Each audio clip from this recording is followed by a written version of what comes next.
Bonjour à tous. On va parler d'un sujet critique aujourd'hui. Imaginez la scène. Un patient arrive aux urgences. Il lutte littéralement pour chaque bouffée d'air.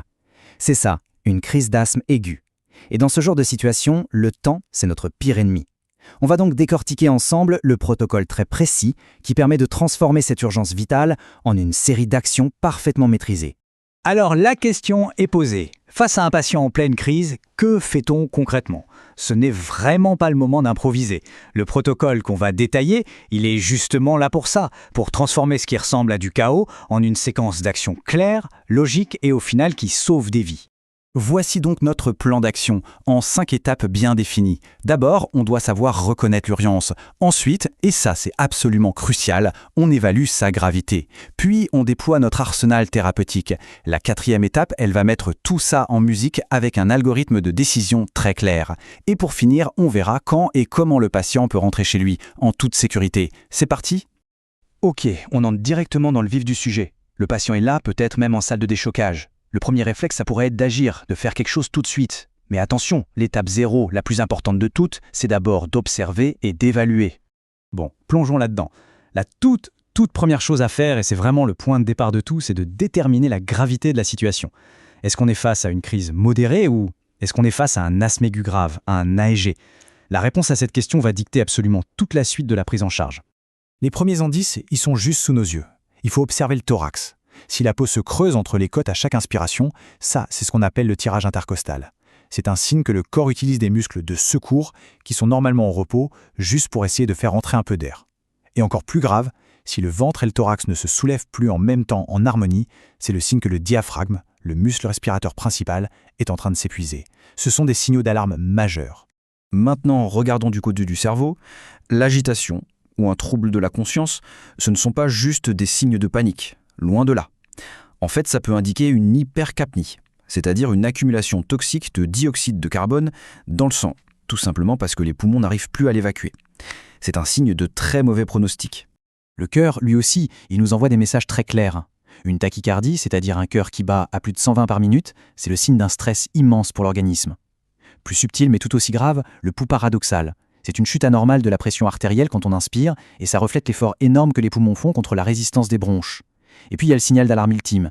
Si le cœur ralentit subitement, c'est un signe préterminal. L'arrêt cardiaque n'est pas loin.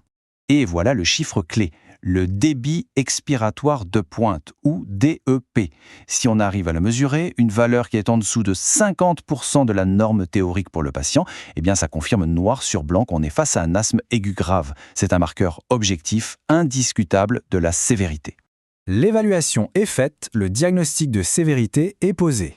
Maintenant, il faut agir. On passe donc à notre arsenal thérapeutique, et attention, il ne s'agit pas d'essayer des traitements au hasard, non. On suit une escalade logique, codifiée, dont chaque étape est absolument cruciale. On commence par la base de la base, l'oxygène. L'objectif est simple, on veut viser une saturation entre 93 et 95%. Et il y a un piège à éviter, plus ce n'est pas toujours mieux. Un excès d'oxygène, ce qu'on appelle l'hyperoxie, peut en fait être contre-productif. Ça peut perturber l'équilibre fragile entre la circulation et la ventilation dans les poumons et finalement aggraver le manque d'oxygène là où il est le plus nécessaire. Voici la pierre angulaire de tout le traitement, les bronchodilatateurs. Leur rôle, c'est d'ouvrir de force les bronches qui sont complètement contractées. Et dans ce contexte d'urgence, la nébulisation, c'est la voie royale. Pourquoi? Parce qu'elle permet d'administrer de très fortes doses de médicaments directement là où ça doit agir, au cœur des poumons. Donc, le point crucial, c'est ce protocole de la première heure. C'est une véritable offensive thérapeutique. On commence avec 5 mg de salbutamol. Dans les formes sévères, on y associe systématiquement 0,5 mg d'atrovent. Et on répète ce cocktail toutes les 20 minutes. Cette agressivité initiale, c'est vraiment la clé pour réussir à briser le bronchospasme. En parallèle des nébulisations, et le plus tôt possible, on lance les corticoïdes. Leur effet n'est pas immédiat sur l'ouverture des bronches, mais ils sont fondamentaux. On peut les voir comme notre assurance vie contre la rechute. Ils s'attaquent à l'inflammation en profondeur, qui est la cause même de la crise. On part sur une dose de 1 mg par kilo pour une durée de 5 à 7 jours. Et si, malgré tout ça, la réponse n'est toujours pas suffisante, on a encore une carte à jouer. Le sulfate de magnésium. C'est une option de deuxième ligne pour les cas les plus réfractaires. On l'administre en perfusion intraveineuse lente, 2 grammes sur une durée de 20 minutes. Bien, maintenant qu'on a vu toutes les pièces du puzzle, l'évaluation d'un côté, les traitements de l'autre, il est temps de tout mettre ensemble. Cet algorithme, c'est la synthèse. Il montre précisément comment l'évaluation de la gravité nous guide pas à pas vers le bon niveau de traitement. C'est vraiment la stratégie en action. Regardons cette logique de plus près. Ligne du haut, une crise légère à modérée. Le traitement est assez simple et la surveillance est standard. Ligne du milieu, on passe à l'asthme aigu grave. Là, on sort l'artillerie lourde, nébulisation agressive, traitement intraveineux et une surveillance beaucoup plus intensive avec scope, gaz du sang et lactate. Et enfin, la ligne rouge, la menace vitale. Le signe clé ici, c'est le silence auscultatoire. Ça veut dire qu'il n'y a tellement plus d'air qui passe qu'on n'entend plus rien dans les poumons. C'est une urgence absolue qui impose un transfert immédiat en réanimation. Ok, imaginons que le patient soit stabilisé après cette phase aiguë. La crise est passée, ouf, mais le travail n'est pas terminé. Vient maintenant une autre décision critique. Est-ce que ce patient peut rentrer chez lui en toute sécurité ou doit-il être hospitalisé?